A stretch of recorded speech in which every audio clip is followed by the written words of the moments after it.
ہم وہی کہیں گے جو ہمارا دین ہم کو بتاتا ہے.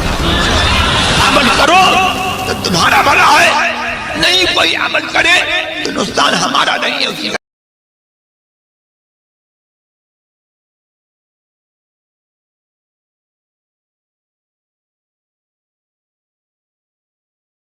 نحمده ونصلي ونسلم على رسوله الكريم أما بعد. فأعوذ بالله من الشيطان الرجيم. بسم الله الرحمن الرحيم.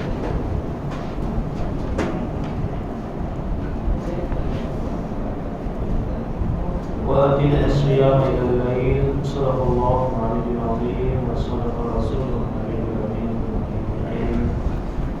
ونحن على ذلك من الشاهدين والشاكرين والحمد لله رب العالمين. رب اشرح لي صدري ويسر لي امري واحلل عقدة من لساني يفقهوا قولي. ان الله وملائكته يصلون على النبي يا ايها الذين امنوا صلوا عليه وسلموا تسليما. اللهم صل على سيدنا محمد کرم وبارک وسلم صلاۃ وسلام علیک یا رسول اللہ صلی اللہ علیہ وسلم.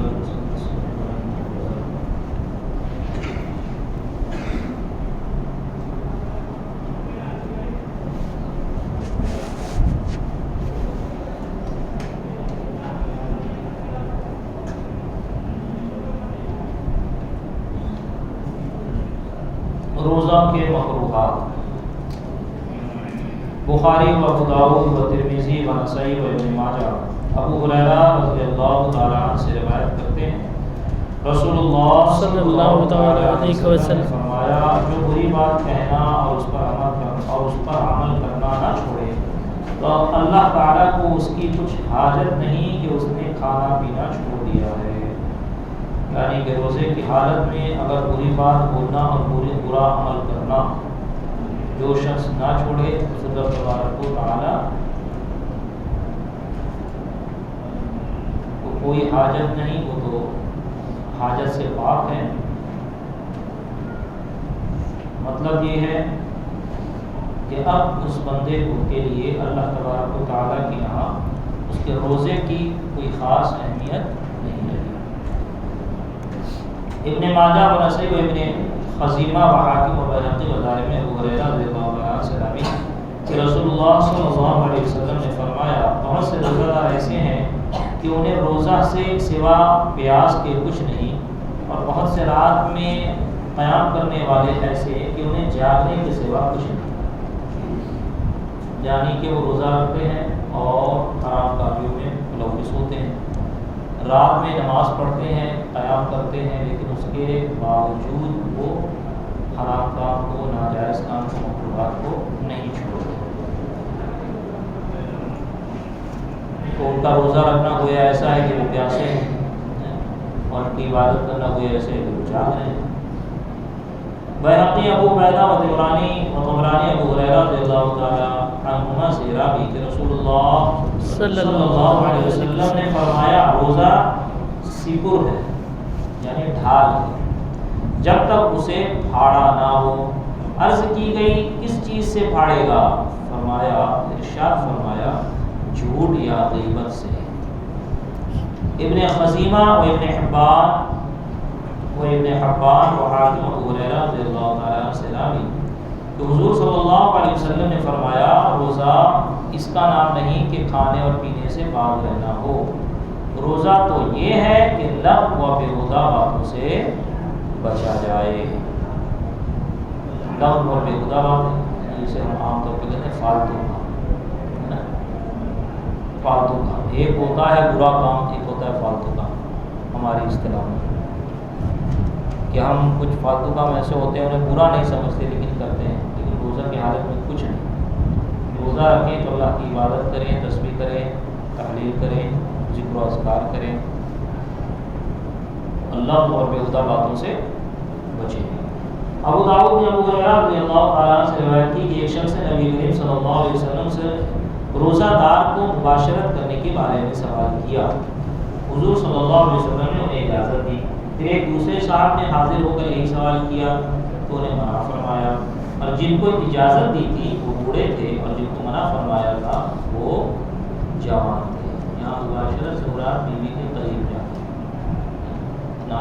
بیوی سے فزیکل ریلیشن شپ بنانے کا، اسی لیے مباشرت کہا۔ بوڑھے میں اتنی طاقت نہیں کہ وہ اس پر فوراً جلدی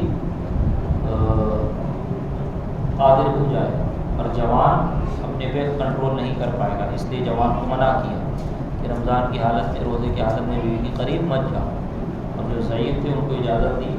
تو یہاں جانے سے مراد فقط بیوی کے قریب جانا ہے نا، بیوی کے قریب جانے سے مراد جو شادی شدہ لوگ ہیں سمجھ رہے ہیں بات، باقی اس حد تک نہیں جانا ہے جس سے روزہ ٹوٹ جائے۔ اس لیے حدیث میں دو الگ الگ آیت اور الگ الگ لوگوں کو نبی کریم صلی اللہ علیہ وسلم نے ان کے اعتبار سے حکم بتایا۔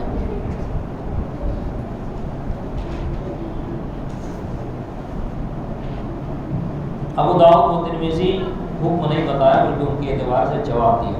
حکم تو یہی ہے کہ اگر مباشرت کریں گے یعنی کہ فزیکل ریلیشن شپ بنائیں گے تو روزہ ٹوٹ جائے گا، روزے کی حالت میں۔ ابو داؤد و ترمذی عامر بن ربیعہ رضی اللہ تعالیٰ سے راوی کہتے ہیں میں نے بے شمار بار نبی کریم صلی اللہ علیہ وسلم کو روزہ میں مسواک کرتے دیکھا، یعنی روزہ میں مسواک کرنا مکروہ نہیں ہے۔ اب مسئلہ سماعت فرمائیں، جھوٹ چگلی غیبت گالی دینا بیہودہ بات کسی کو تکلیف دینا کہ یہ چیزیں ویسے بھی ناجائز و حرام ہیں، روزہ میں اور زیادہ حرام، اور ان کی وجہ سے روزہ میں کراہت آتی ہے۔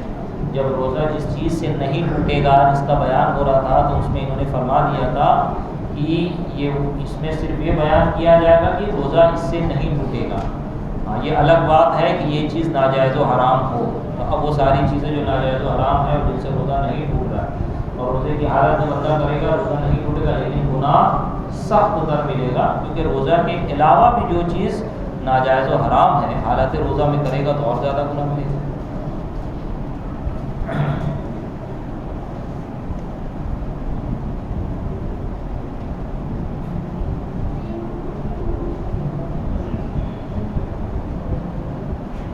روزہ دار کو بلا عذر کسی چیز کا چکھنا یا چبانا مکروہ ہے۔ چکھنے کے لیے عذر یہ ہے کہ مثلا عورت کا شوہر یا باندی غلام کا آقا بدمزاج ہے کہ نمک کم و بیش ہوگا تو اس کی ناراضی کا باعث ہوگا، اس وجہ سے چکھنے میں حرج نہیں۔ چبانے کے لیے یہ عذر ہے کہ اتنا چھوٹا بچہ ہے کہ روٹی نہیں کھا سکتا اور کوئی نرم غذا نہیں جو اسے کھلائی جائے، نہ حیض و نفاس والی یا کوئی اور بے روزہ ایسا ہے جو اسے چبا کر دے دے، تو بچہ کے کھلانے کے لیے روٹی وغیرہ چبانا مکروہ نہیں۔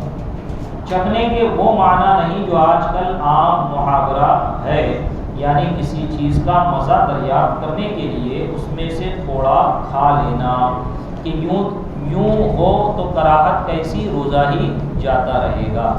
یہاں بلکہ کفارہ کی شرائط پائے جائیں تو کفارہ بھی لازم آئے گا، بلکہ چکھنے سے مراد یہ ہے کہ زبان پر رکھ کر مزہ دریافت کر لیں اور اسے تھوک دیں، اس میں حلق میں کچھ اور اس میں سے حلق میں کچھ نہ جانے پائے۔ اگر حلق کے نیچے اتر گیا اس حالت میں بھی کہ جس عورت کو اجازت ہے نمک چکھنے کی یا بچے کو کھلانے کے لیے چبانے کی، اگر اس نے حلق کے نیچے اتار لیا تو اس کا روزہ ٹوٹ جائے گا، اور اگر کفارہ کی شرائط پائی جائے گی تو اس کو کفارہ ملا جائے گا۔ لہٰذا اس کا طریقہ یہی ہے کہ زبان پہ رکھے دیکھے اور اس کے بعد تھوک دے۔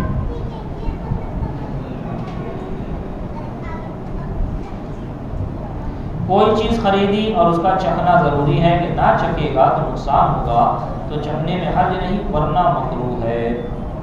بلا عذر چکھنا جو مکروہ بتایا گیا ہے یہ فرض روزہ کا حکم ہے، نفل میں کراہت نہیں جبکہ اس کی حاجت ہو۔ حاجت کا مطلب جو اس کے بغیر کام نہ چلے، یہ نہیں کہ ہر چیز کو چکھتے بیٹھے آدمی افطار لینے جا رہا ہے پتہ چلا کہ نہیں چھوڑوں گا، سمجھ میں نہیں آئے گا کہ کچا ہے کہ پکا ہے۔ حاجت جسے کہتے ہیں اس کے بغیر بھی تو افطاری ہو سکتی ہے نا، جو چیز تم چکھنا چاہ رہے ہو، تو لہٰذا اس کو بہانہ بنا کر چکھنا شروع نہ کر دینا۔ عورت کا بوسہ لینا اور گلے لگانا اور بدن چھونا مکروہ ہے جبکہ اندیشہ ہو کہ انزال ہو جائے گا یا جماع میں مبتلا ہوگا، اور ہونٹ اور زبان اور مباشرت فاحشہ یہ بھی مکروہ ہے، اور لہٰذا نوجوانوں کو یہ حکم دیا جائے گا، جوانوں کو یہ حکم دیا جائے گا کہ وہ روزہ کی حالت میں دور رہیں۔ گلاب یا مشک وغیرہ سونگھنا، داڑھی مونچھ میں تیل لگانا اور سرما لگانا مکروہ نہیں، مگر جبکہ زینت کے لیے سرما لگایا یا اس لیے تیل لگایا کہ داڑھی بڑھ جائے، حالانکہ ایک مشت داڑھی ہے، تو یہ دونوں باتیں بغیر روزہ کے بھی مکروہ ہیں، روزہ میں بدل جائے اولا مکروہ۔ یعنی ایک مشت اگر داڑھی ہو جائے تو ہم تیل نہ لگائے، یا زینت کے لیے سرما لگائے تو زینت مرد کے لیے جائز نہیں، زینت عورت کے لیے جائز ہے، مرد کے لیے زینت جائز نہیں۔ جو لوگ زینت کے طور پہ کریم لگاتے ہیں، زینت کے طور پر سرما، کاجل ہے نا، سرما وغیرہ لگائے تو سنت سمجھ کے لگائیں، اس کے لگانے کا بھی طریقہ ہے کہ رات میں لگائیں اور صبح اس کو دھو ڈالیں۔ روزہ میں مسواک کرنا مکروہ نہیں، بلکہ جیسا اور دنوں میں سنت ہے روزہ میں بھی مسنون ہے۔ مسواک خشک ہو یا تر، اگرچہ پانی سے تر کی ہو، زوال سے پہلے کرے یا بعد، کسی وقت مکروہ نہیں۔ اکثر لوگوں میں مشہور ہے کہ دوپہر کے بعد روزہ دار کے لیے مسواک کرنا مکروہ ہے، یہ ہمارے مذہب کے خلاف ہے۔ فسد کھلوانا، پچنے لگوانا مکروہ نہیں، جبکہ ضعف کا اندیشہ نہ ہو، ہے نا، اور ضعف کا اندیشہ ہو یعنی کمزوری کا اندیشہ ہو کہ اگر پچنے لگوائے گا، پچنے لگوانا یعنی فاسد خون نکلوانا، فاسد خون نکال کے علاج کیا جاتا ہے اس میں، ضعف کا اندیشہ اگر ہے تو مکروہ ہے، اسے چاہیے کہ غروب آفتاب تک مؤخر کرے۔ روزہ دار کے لیے کلی کرنے اور ناک میں پانی چڑھانے میں مبالغہ کرنا مکروہ ہے نا، مبالغہ اس میں روزے کی حالت میں نہ کیا جائے۔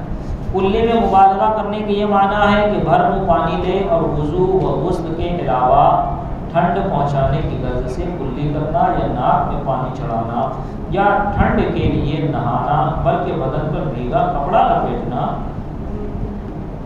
ٹھنڈ کے لیے نہانا بلکہ بدن پر بھیگا کپڑا لپیٹنا یہ مکروہ نہیں۔ ہاں اگر پریشانی ظاہر کرنے کے لیے بھیگا کپڑا لپیٹا تو مکروہ ہے، کہ عبادت میں دل تنگ ہونا اچھی بات نہیں۔ گرمی میں جب روزے پڑ جاتے ہیں یا کسی روزے جب لمبے ہونے لگتے ہیں، 14 گھنٹہ 15 گھنٹہ سے رکھا جاتا ہے ہمارے یہاں، تو لوگ اپنی پریشانی ظاہر کرنے کے لیے کہ روزہ لگ رہا ہے، کوئی گیلی شال اڑا ہوا ہے، کوئی پیشانی پر پٹی رکھا ہوا ہے، یہ دکھانے کے لیے کہ بڑی پریشانی ہو رہی ہے، یہ مکروہ ہے، کیونکہ عبادت ہے، اور عبادت اس کا مطلب کہ وہ عبادت میں پریشان ہو رہا ہے، اور عبادت میں پریشان ہو رہا ہے تو اسی کو تو صبر کرنا ہے، اور اسی صبر پہ تو اس کو ثواب ملے گا۔ روزہ صبر ہی تو ہے، آدھا صبر ہے نا، اسی پر تو اس کو ثواب ملے گا۔ اور یہ پٹی رکھ کر اپنے آپ کو یہ لوگوں کو دکھا رہا ہے کہ میں بہت پریشان ہوں، تو لہٰذا عبادت میں دل تنگ ہو رہا ہے، یہ مکروہ ہے، یہ اچھی بات نہیں ہے۔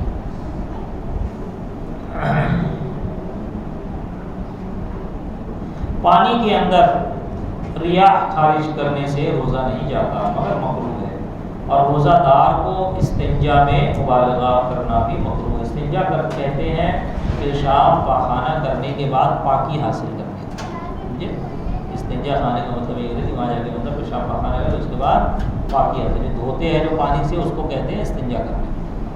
تو روزے کی حالت میں استنجا میں مبالغہ نہیں کرنا چاہیے، زیادہ پانی ڈال کر دھونا نہیں چاہیے، اتنا دے جس میں سے کام چل جائے، ہے نا، کیونکہ پاخانے کا مقام اور پخنا کا مقام بہت قریب ہوتا ہے۔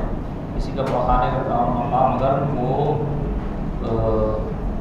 باہر آ گیا ہے یا کمزور ہے یا کوئی پیٹ کا ایسا مرض ہے اسے، جیسے قبض والے بعض ہوتے ہیں، تو اس میں یہ خطرہ ہوتا ہے کہ پانی پخنا کے مقام کے ذریعے سے پیٹ تک پہنچ جائے، تو فقہاء کرام اس میں بھی فرماتے ہیں کہ اس حالت میں روزہ ٹوٹ جائے گا، تو لہٰذا اس سے بچنے کے لیے روزے کی حالت میں مبالغہ نہ کی۔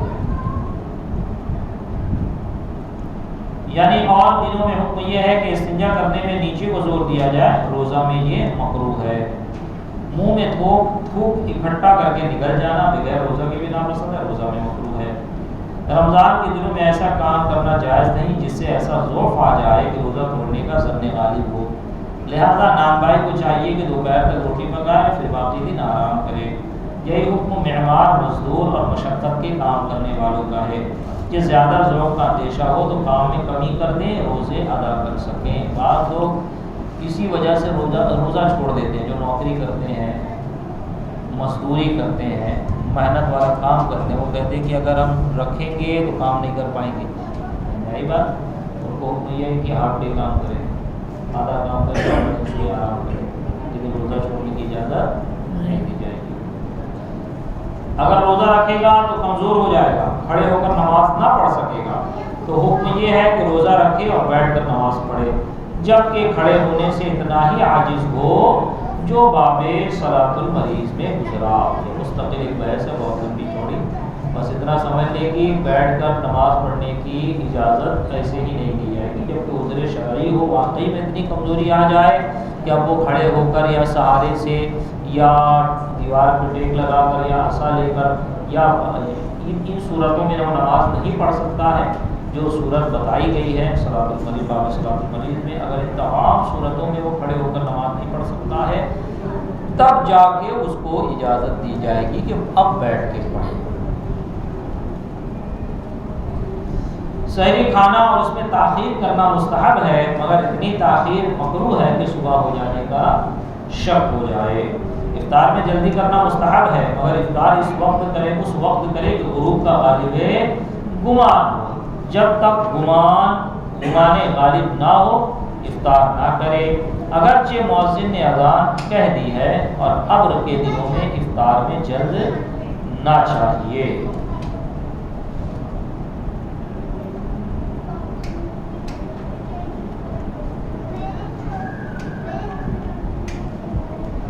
صبح صادق کو رات کا مطلقاً چھٹا یا ساتواں حصہ سمجھنا غلط ہے۔ رہا یہ کہ صبح کس وقت ہوتی ہے تو اسے ہم حصہ سوم باب الاوقات میں بیان کرائیں۔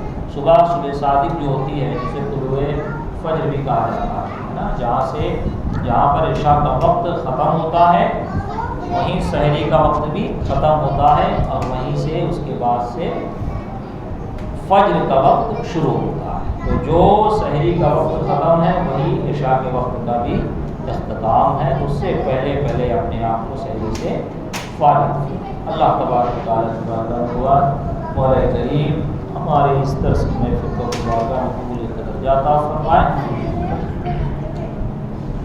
مولا کریم ہماری اس درس کی محفل کو ہم سب کے لیے کل بروز قیامت ذریعہ نجات بنائے۔ مولا کریم جہاں پر جو کچھ درس ہوا اسے یاد رکھنے، اس کو دوسروں تک پہنچانے، اس پر عمل کی توفیق رفیق عطا فرمائے۔ وصلی اللہ تعالی علی خیر خلقہ و نور عرشہ سیدنا محمد وعلی آلہ و اصحابہ و اہل بیتہ و احبابہ اجمعین برحمتک یا